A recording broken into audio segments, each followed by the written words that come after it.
Normalement, cette constitution devrait refléter la sociologie, pour ne pas dire l'anthropologie mythique de notre nation.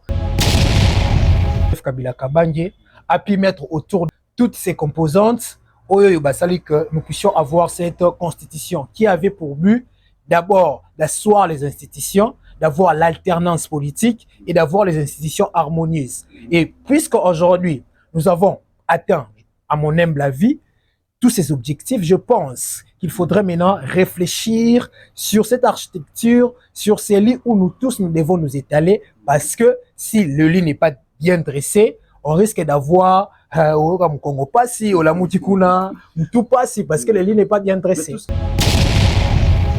On nous dit encore que le président Félix veut s'éterniser au pouvoir. Mais la question que j'aimerais me poser, à quand allons-nous réellement changer cette constitution? Parce que les mêmes opposants dont vous êtes en train de faire allusion, et même dans leur campagne de l'élection, on dit clairement que cette constitution pose problème et que cette constitution devait être changée.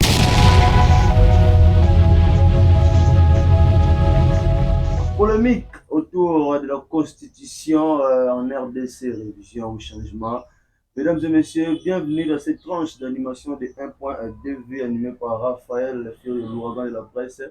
Sur ce plateau, un jeune leader, on dit, si tu t'occupes pas de la politique va s'occuper de toi. Eh bien, ça nous concerne tous. Donc, avec lui, c'est un nouveau invité sur RF Ouragan à télévision. Vous aurez le temps, de toute façon, vous aurez le temps à remonter un peu plus fréquemment ces derniers temps. Il s'appelle Cyprien Kinaï. C'est avec lui que nous allons décortiquer, nous allons essayer de discuter. Hein. Vous aurez un point de vue, ce n'est pas une parole d'évangile. Bien évidemment, si vous êtes nouveau ou nouvelle dans cette chaîne, n'hésitez surtout pas de vous abonner et d'activer la cloche de notification pour ne rien rater dans nos prochaines vidéos. Accrochez-vous, mesdames et messieurs, bienvenue encore dans cette tranche d'animation et bienvenue à Cyprien Kinaï. Merci, je tiens premièrement à vous remercier pour l'invitation et je pense que l'échange que nous allons faire vous allez beaucoup plus bénéfique pour toute la population et tous les téléspectateurs qui sont en train de nous suivre et qui ont pris ces temps. Et je pense que nous tous, vous allez vraiment édifier et toutes nos questions, si ça viendra, ça seront les bienvenus et nous allons essayer d'y répondre. Voilà. Et voilà, après, parce qu'ils vont mettre ça dans la section des commentaires. Déjà, vous pouvez vous présenter ou se présenter Zanani et puis nous allons directement attaquer le vif du sujet. Voilà. Il y a un poète qui disait il est très difficile de parler de soi parce qu'on risquerait soit de trop dire et pour être pris pour un orgueilleux, soit de dire en paix et cela on dira que vous n'avez pas si bien vous définir. Néanmoins, je pense que hormis tous les titres qu'on pourrait s'attribuer, je suis président de l'ASBEL, Mouvement intellectuel pour l'émancipation de la jeunesse, où on prône le changement de mentalité et l'évolution, pour ne pas dire la prise de conscience et l'éveil de la jeunesse congolaise en particulier et du monde entier en général. Voilà. Et déjà, vous pouvez nous expliquer quel est votre engagement en tant que jeune leader en RDC, votre engagement, c'est aussi par rapport à votre mouvement. Justement. Voilà, comme je disais tantôt, l'objectif de notre ASBEL, c'est déjà l'éveil de la jeunesse, justement. C'est l'éveil de la jeunesse. Et nous, nous tous, comme vous le saviez, on dit l'avenir d'une nation, c'est sa jeunesse. Alors, puisque c'est sa jeunesse, il faudrait que cette jeunesse-là puisse être éveillée, qu'il puisse avoir conscience de son avenir pour prendre toutes ses responsabilités en main, de sorte que nous puissions réellement tenir cet avenir et que ça soit beaucoup plus radieux, comme disaient nos pères de l'indépendance, que nous léguons un pays de prospérité à notre progéniture. Voilà, mesdames et messieurs, vous avez compris que nous sommes en face, nous avons en face de nous quand même quelqu'un qui réfléchit. Déjà, félicitations et courage à votre ASBEL pour tous peut-être au cours de l'émission ou à la fin, laisser un peu d'aller dans les détails. Alors, quel est votre point de vue? Là, je parle de la constitution des RDC. Pensez-vous qu'elle répond aux besoins du pays, de manière générale, d'abord? Justement.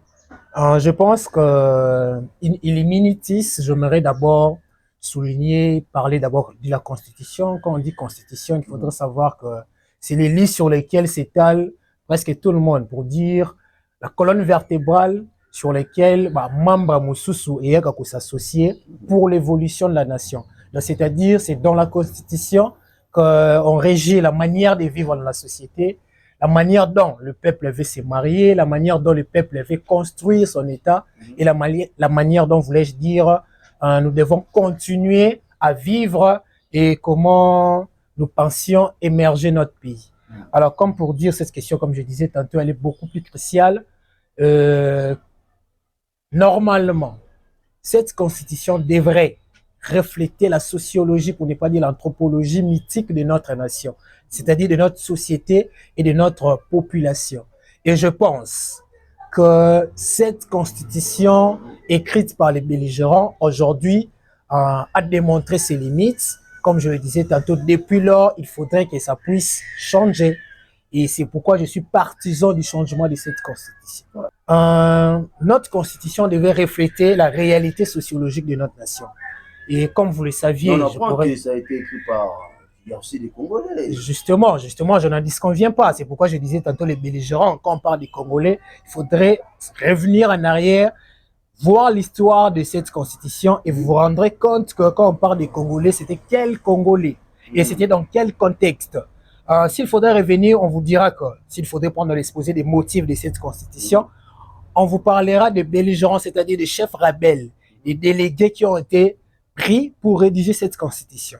Ils les ont rédigés, on n'en disconvient pas, ça a été voté par le peuple congolais. On pourrait dire que ça a été accepté par la population congolaise, par le peuple congolais. Mais car cela ne tienne, comme je disais tantôt, cette constitution a été faite pour taire aux armes. Parce que ça a été fait, écrite dans des circonstances que nous tous nous connaissons. On était en train de sortir. La guerre, ils allaient démembrer la République démocratique du Congo. On voyait l'actuel ministre du Transport qui était rebelle de l'autre côté. Justement. Et toutes ces parties, la République démocratique du Congo devrait normalement avoir la paix totale. Et le président de l'époque, Joseph Kabila Kabange, a pu mettre autour de toutes ces composantes que nous puissions avoir cette constitution qui avait pour but d'abord d'asseoir les institutions, d'avoir l'alternance politique et d'avoir les institutions harmonieuses. Et puisque aujourd'hui nous avons atteint, à mon humble avis, tous ces objectifs, je pense qu'il faudrait maintenant réfléchir sur cette architecture, sur ces lits où nous tous nous devons nous étaler, parce que si le lit n'est pas bien dressé, on risque d'avoir comme Congo Passi, ou la Moutikuna, tout Passi, parce que le lit n'est pas bien dressé. Mais tout ce qu'on vient d'évoquer là, ne pensez-vous pas qu'ils ont déjà fait un prêt quand même? Est-ce que s'il fallait retoucher à cette constitution, que ça un peu plus tôt là? Voilà. Il vous souviendrait qu'en 2011, cette constitution a été révisée.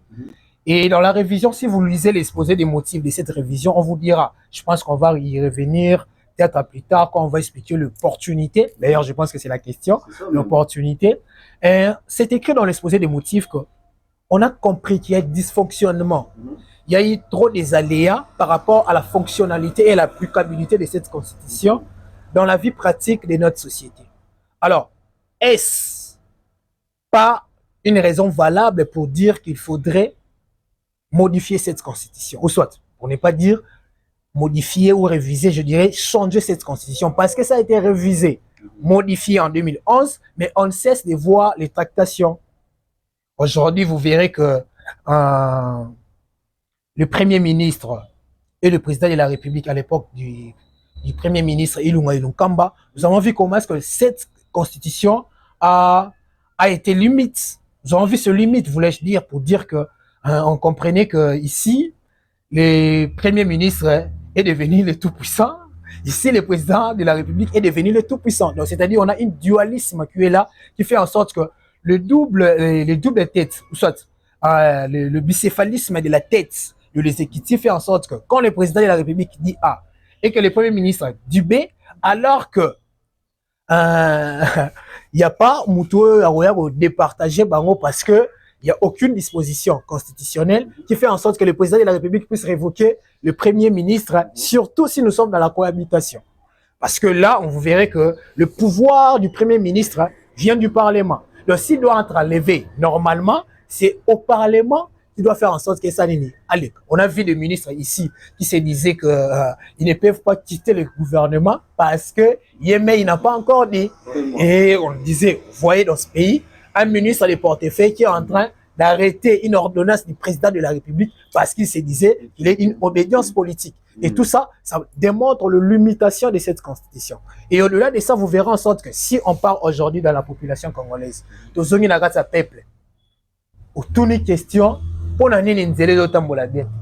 Pour l'année, pardon, voulais-je dire, pour l'année n'inzéla, transport, autambola dette, on est venu ici les matins, sans signer que bon, mais on a commencé à retard, juste pour ça.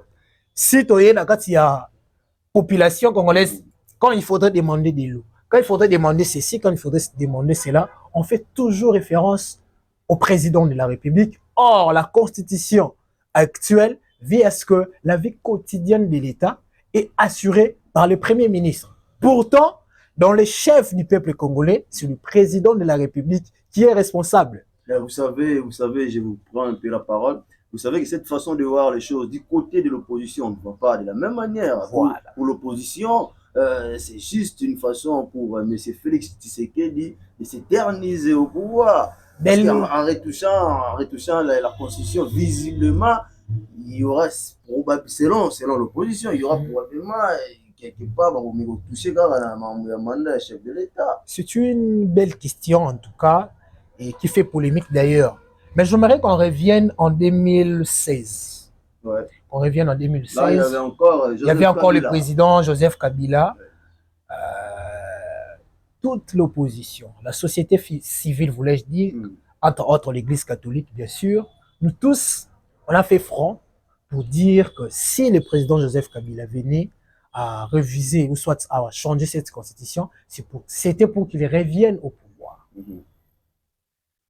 On part, on lui bloque, on ne révise pas la constitution, comme tout le monde le sait, il y aura les accords qui feront en sorte que nous puissions avoir le président Félix Antoine Tshisekedi à la tête. Et on part de là. Ici, aujourd'hui, on vient encore, c'est pas à la veille des élections, parce que les élections, c'est en 2028. Nous sommes en 2025. Au moins, on nous dit encore que le président Félix veut s'éterniser au pouvoir. Mais la question que j'aimerais me poser, à quand allons-nous réellement changer cette constitution? Parce que les mêmes opposants dont vous êtes en train de faire allusion, et même dans leur campagne de l'élection, on dit clairement que cette constitution pose problème et que cette constitution devait être changée. Entre autres, l'opposant de Lucie Sanga, il y a Martin Fayoulou, il y a Moïse Katumbi, tous ces opposants. Bon, je ne sais pas affirmer s'ils se contredisent ou pas, mais vous verrez que dans leurs analyses, dans leurs projets, il y avait ces problèmes-là, il y a qu'à changer de constitution. Voilà. Et pourquoi aujourd'hui, on va se dire, parce qu'il y a ce monsieur tel, qui a ceci, qui a cela. Mais si c'est comme ça, pourquoi ne pas réfléchir comment faire en sorte qu'on change cette constitution, parce que nous tous, on se mettra d'accord que cette constitution, voulais-je dire, devait être changée. Alors, réfléchissons, comment est-ce que le président de la République actuelle ne pourra pas briguer encore un autre mandat parce que, comment dirais-je, parce qu'on ne veut pas qu'il puisse prendre encore d'autres mandats. Ça, c'est une autre question. Ouais. Mais aujourd'hui, on doit d'abord se poser la question, réfléchir et se dire oui ou non, cette constitution doit être changée. Tout le monde a dit oui. Tout le monde a dit oui. Que ce soit l'opposition, que ce soit la majorité et la société civile. Mesdames et messieurs, Cyprien Kina ici sur ce plateau, on continue cette émission. Un très grand merci à King Mumba qui nous assiste aujourd'hui et aussi Roda Nzuzi. Et merci à tous nos amis qui nous regardent partout à KBG, Exaucé Wangi, Eli, Maître Eli, Kevin Power. Nous sommes ici avec Cyprien Kina. Aujourd'hui, nous parlons politique. Mesdames et messieurs, cher Cyprien, il y a cet article 217, j'espère, où l'Union sacrée, par l'entremise du président de la République, Félix Antoine Tshisekedi Oyo, apparemment, et on dit maintenant, ils ont un peu pour ça là que constitution, on n'a pas revoir en haut, vie et zone battu. Ceux qui posent un problème, je vais expliquer ça de manière littérale, notre voisin, oui, quand il a moi quelques kilomètres, zone en haut, et ça, on a l'autre. Sachant que nous avons 9 voisins, ce qui est un problème, qu'on va payer, finalement, c'est tout le pays qui va partir là. Mais alors, du côté de l'opposition, on trouve que c'est juste, moi, raison, moi, article, moi, on est un bouc émissaire pour réviser. Par moi, on va beaucoup plus côté. Il y a mandat, il y a président de la République. Qu'est-ce que vous pouvez dire en ce sens? Voilà, je pense que, comme je disais tantôt, je suis du mouvement intellectuel pour l'émancipation de la jeunesse. Ouais. C'est une ASBEL qui est, je dirais, indépendante parce que nous sommes dans la société civile.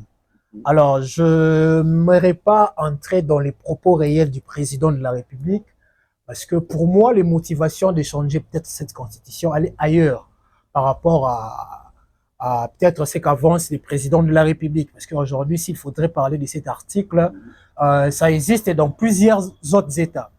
Et même cet article, dans ce dernier alinéa, voulais-je dire, stipule très bien qu'avant de céder, quel que soit leur portion, avant de céder ça, il faut revenir au peuple congolais parce que c'est l'une des moutons à décider par rapport à ça. Mais moi, parce que s'il faudrait parler de motivation par rapport à changer la constitution, je pense que je l'avais déjà épinglé tantôt. Il suffit de voir la forme de l'État.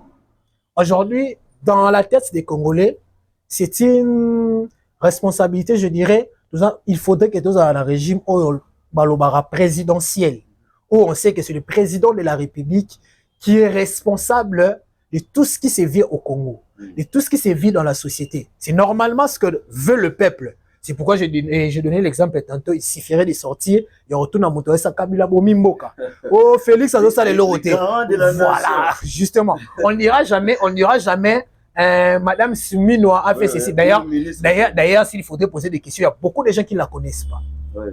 On ne dira jamais on dira toujours c'est Kabila, c'est Mobutu. Justement, on vise la tête. Et quand on vise la tête, nous sommes dans le régime qu'on appelle présidentiel. C'est où le président de la République est chef.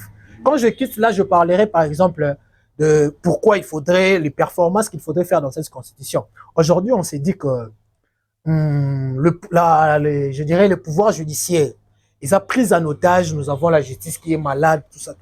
Mais moi, je me dis, si aujourd'hui, cette justice n'est pas totalement indépendante, pourquoi? C'est d'ailleurs la même situation avec nos partis politiques.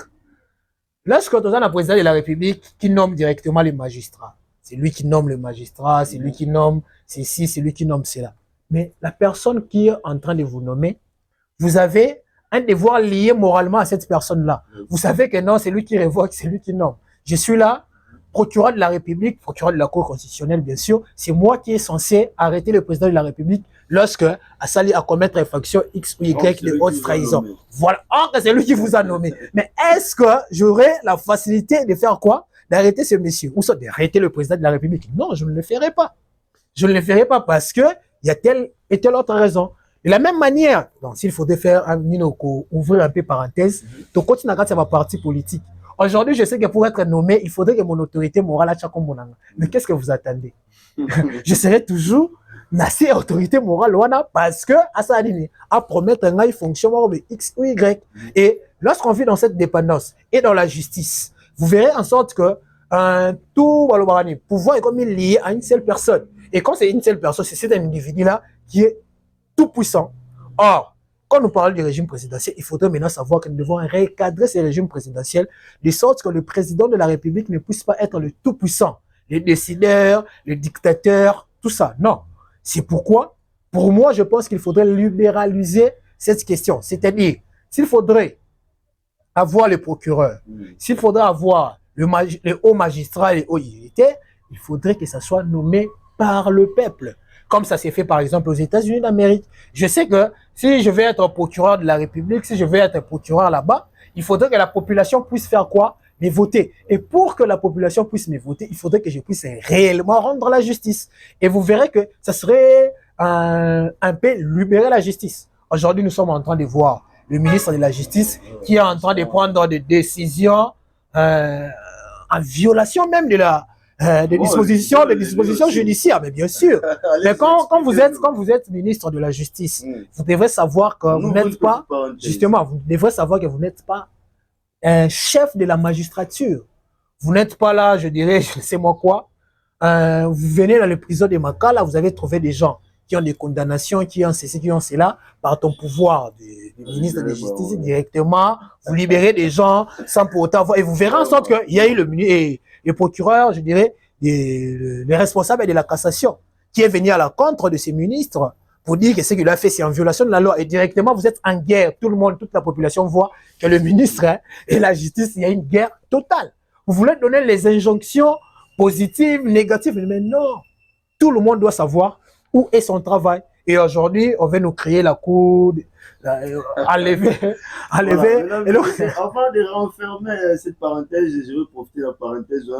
Le ministre répète quand on doit au ministre de la prison. Il parlait, on a brigade Bimagi. Quand bateau Bimisi, et puis on revient avec l'opération d'ordre pour les arrêter, pour aller les exécuter. Ça devient un peu compliqué, là, cher ministre. Nous renfermons ça, tous ceux dans la constitution. Nous allons en parler aussi de la situation de la justice dans la RDC. Cyprien Kinaï, le président de Miège, aujourd'hui, avec la situation sécuritaire à l'est de la République démocratique du Congo, où nous apprenons d'ailleurs les territoires, si je ne me trompe pas, Rodanzouzi, de Massissi a été pris par les assaillants du M23. Donc, il y a guerre, il y a agression à l'est. Alors, la question de réviser, de retoucher, de changer, et côté on a payé, qu'est-ce que le président prévoit pour qu'il y ait garantir pour que le processus soit là, il y a révision, et ça soit inclusif et transparent. Voilà. Je tiens à souligner déjà que moi je ne suis pas du pouvoir. Non, pas du pouvoir, mais de la révision. Je ne suis pas partisan de la révision, je suis partisan du changement. Alors, donc vous voulez, on ne retouche pas. On change, parce que le fait de retoucher, on ne va pas régler le vrai problème. Parce que ici, je parlais du forme de l'État, et pour toucher cette question-là, il faudrait réellement changer cette constitution. Le vrai problème qui se pose aujourd'hui, on ne veut pas que cette constitution puisse être changée, parce que j'ai démontré que tout le monde veut à ce que cette constitution puisse être changée, sauf qu'on n'est pas en train de croire à, je dirais, à la transparence du pouvoir en place, du régime, parce qu'on s'est dit que le président Félix Tshisekedi a beaucoup promis, mais quand il promet, il ne réalise pas. Et il peut se dire aujourd'hui que je vais faire une constitution. Ils n'allaient pas tailler pour tout le monde, mais il s'arriverait, il a promis qu'il ne va pas encore prendre un autre mandat, comme il a dit lors de ses voyages. Et au moment où, lorsque, comme il a beaucoup habité, le peuple Séninga, en 2016 ou 2017, si je ne me trompe pas, 2018, si je ne me trompe pas, qu'il faudrait, la base demande, il faudrait que je postule et qu'il prenne encore un autre mandat. Oui, là, on comprend l'opposition. Et aussi par rapport à cette question de guerre de l'Est, je tiendrai à vous rappeler que la France a eu à changer sa constitution alors qu'elle était en guerre avec l'Algérie. Même situation avec nous, avec l'Est. Aujourd'hui, pour changer cette constitution, justement, mais on dit que la constitution soit purement congolais, congolais. La beauté du droit, c'est lorsqu'on fait un droit comparé. On ne peut jamais faire une constitution, on ne peut jamais écrire une constitution tout en se basant qu'avec ce que nous on pense.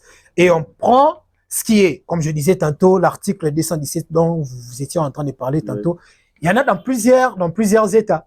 Donc, on compare lorsqu'il faudrait comparer pour prendre les bons et laisser les mauvais. Aujourd'hui, l'univers est devenu de sorte que le monde, voulais-je dire, et comme ça, de sorte qu'on ne peut plus se dire, non, on est coffré qu'en République démocratique du Congo. Voilà. On cherche à évoluer là où il faudrait évoluer et on enlève ce qui n'est pas dans notre contexte réel, comme l'homosexualité, par exemple. Ça ne peut pas venir dans notre constitution parce que c'est contraire à nos mœurs. Mais quand je pris cet exemple, c'est pour dire quoi? Il y a l'autre article, comment dirais-je, l'autre argument qu'on est en train d'avancer, à part c'est qu'on a la guerre dont on est en train de faire allusion, c'est aussi ce qu'il n'y a aucune disposition constitutionnelle qui fait en sorte qu'aujourd'hui on puisse changer la constitution.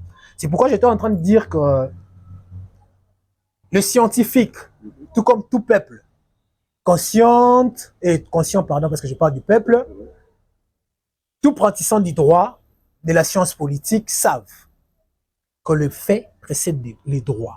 Et au-delà du fait précède le droit, c'est la politique qui fait en sorte que nous puissions réellement vivre les droits.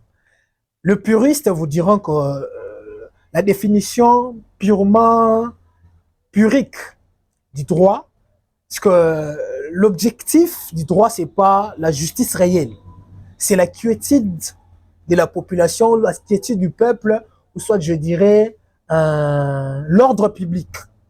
C'est pourquoi vous verrez à un moment, il y a la primauté de la politique sur les droits.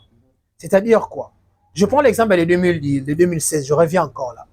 Le mandat du président de la République est signé en 2016. Comment se fait-il que on a eu le président de la République en 2019 dans l'alternance politique et dans l'alternance pacifique, on dit qu'on a respecté la Constitution.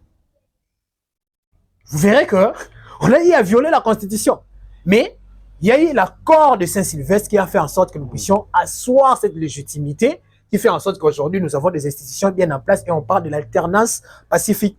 Comme pour dire, il y a une situation politique, il y a toujours des accords politiques qui fait en sorte que nous puissions réellement aller au-delà des dispositions constitutionnelles dont on est en train de faire allusion, parce que, au-delà de tout, la Constitution a été faite pour les hommes. Ce sont les hommes qui les ont écrits pour le bien-être des hommes. Et quand il y a une insuffisance qu'on a pu voir tout au long du chemin, ces mêmes personnes-là peuvent encore s'asseoir pour voir qu'est-ce que nous devrions faire pour que nous puissions faire évoluer les pays. Je parlais tantôt ici de la justice, j'ai pris d'ailleurs en angle moko.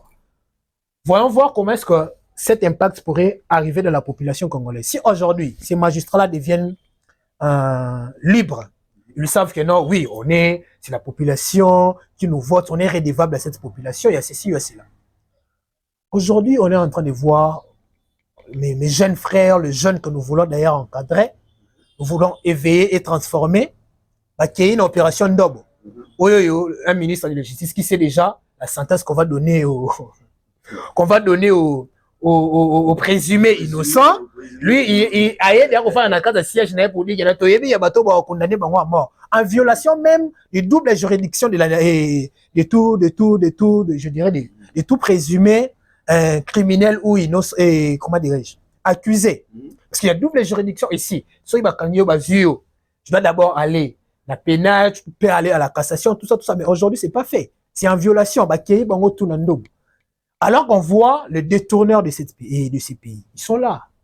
Ils sont en train de vivre tout ça. Pourquoi? Parce que il y a des dictats politiques qui viennent peut-être à des X ou Y. Le président de la République l'a d'ailleurs reconnu pour dire que non, il y a ceci, il y a cela. Et ces aléas-là, si on cherche à le soigner, on soigne cette justice, on verra en sorte que comme il est indépendant, il sait que non, je suis libre de faire les actions selon la loi. Il n'y aura pas de dictat où il sait que non, parce que je vais être promu là-bas, tout ça. Et tout le monde, quand il est libre, il y a maintenant ce qu'on appelle la vie sociale. Vous verrez que dans la vie sociale comme ça, il y aura réellement des impacts. Voilà, il y aura des impacts, justement. Et on verra en sorte qu'il y aura beaucoup de chemins, beaucoup de champs où ils sont très ouverts parce que la justice, qu'on dit, elle élève une nation parce que cette justice-là deviendra réellement indépendante. Et quand cette justice deviendra réellement indépendante, ça sera déjà un décollage sur un bon chemin. Voilà. Et vous êtes jeune et déjà, comment vous comptez s'organiser? Comment la jeunesse peut-elle s'organiser pour participer activement à ces processus? Voilà. Vous étant que leader jeune, vous avez une organisation, vous parlez aujourd'hui au nom de la jeunesse, même si ceux qui sont d'accord avec toi ou pas, aujourd'hui, nous, vous représentez la jeunesse aujourd'hui. Comment cette jeunesse peut-elle vraiment s'organiser pour participer activement à ces processus? Voilà, on dit, seul, on marche, soit on va loin, mais ensemble, on va plus loin. C'est ça, oui. Donc, c'est-à-dire, aujourd'hui, ce que nous allons demander à la jeunesse, c'est de se réunir. C'est d'ailleurs la mission de notre association, bien sûr. C'est pour éveiller mouvement intellectuel pour l'émancipation de la jeunesse. Voilà. C'est pour éveiller cette conscience de la jeunesse. C'est pour leur démontrer que aujourd'hui, l'avenir de notre pays, c'est entre nos mains.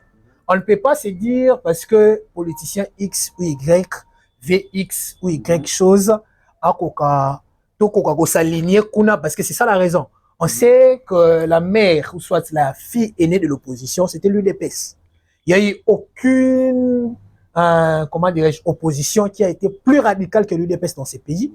Et aujourd'hui, nous avons l'UDPS à la tête de la nation. Et par vous-même, vous voyez comment est-ce que les gens sont en train dire X, Y, Z choses par rapport à la gestion du pays. Comme pour dire que pour régler ces pays, pour que nous puissions arriver là où il il faudrait toucher les points mal, que ça soit.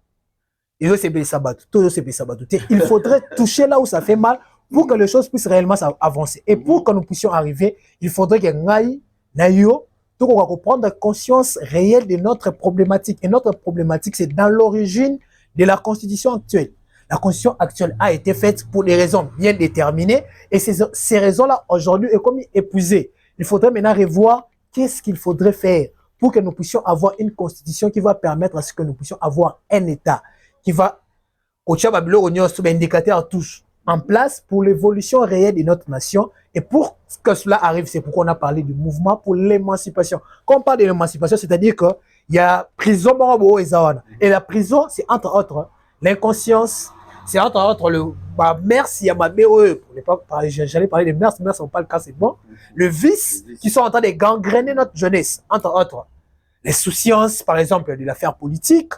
Il y a, comme vous l'avez dit tantôt au début de l'émission, si vous ne vous occupez pas de la politique, elle, va s'occuper de vous. Alors, nous devons prendre conscience de ces histoires-là. Nous devons comprendre que l'évolution sociétale, c'est-à-dire même dans nos églises, dans les écoles, la manière dont on est en train de transmettre les valeurs, il faut être réellement prise en compte. Parce qu'aujourd'hui, vous verrez que dans les universités, pire, dans les écoles même, on est en train de donner les points moyennant l'argent.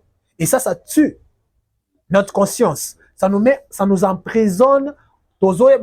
Quelle valeur nous allons réellement transmettre. Et c'est de ça. On doit d'abord sortir de là. Quand on sort de là, vous verrez que nous allons réellement se plonger dans cette situation. Et c'est pourquoi les Mièges aujourd'hui se lancent dans cette campagne où on aura des conférences, on aura des discussions et des formations pour faire voir à la jeunesse qu'il devait se prendre en charge et qu'il ne se laisse pas guider ou soit influencé par les politiques. Voilà, merci à Cyprien qui nous tendons réellement et progressivement vers la fin. Nous sommes vraiment à la fin. Merci. Nous y reviendrons pour parler des Mièges prochainement dans nos émissions.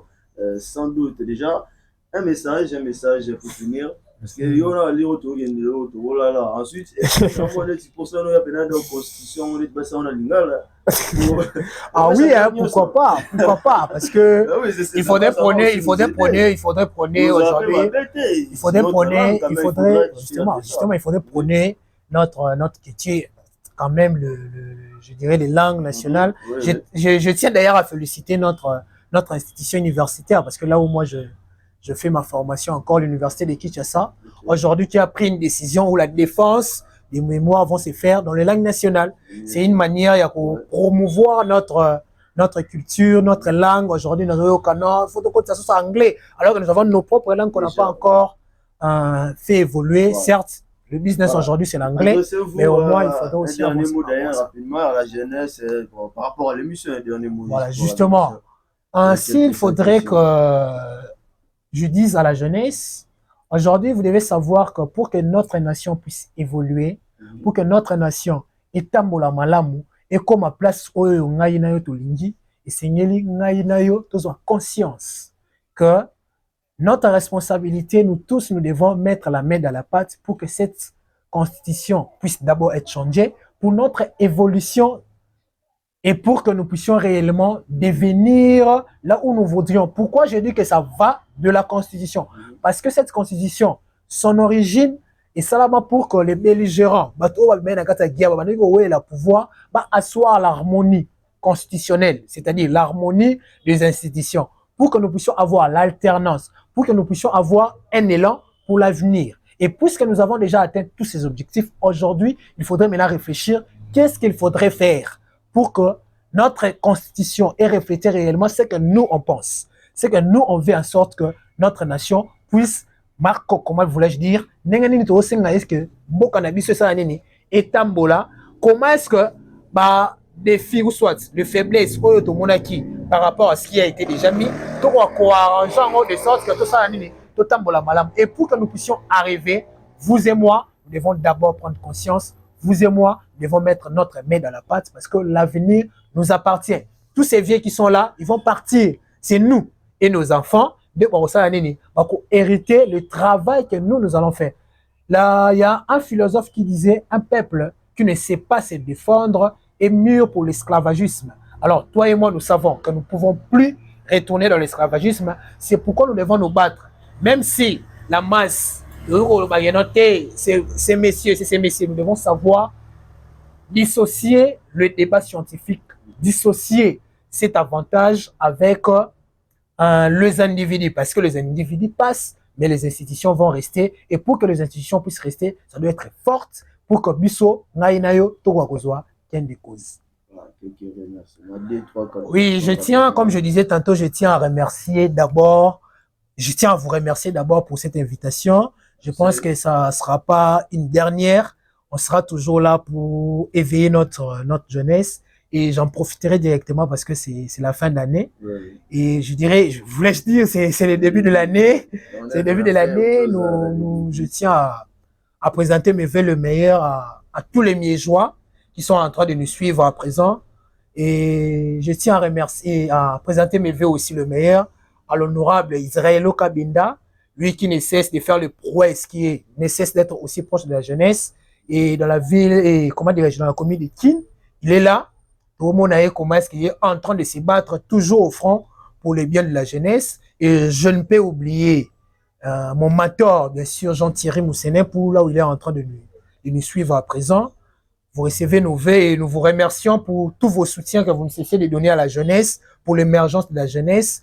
Et nous pensons qu'ensemble, nous allons réellement lutter pour ces changements constitutionnels qui feront en sorte que nos institutions puissent réellement refléter aujourd'hui l'image que nous voulons de notre République. Et je ne peux m'en passer sans pour autant remercier ou soit présenter aussi le vœu le meilleur à mon estimé frère Enoch Nzouzi et à ma précieuse fille Priscille Konji et à tous les restes de la jeunesse congolaise. Voilà.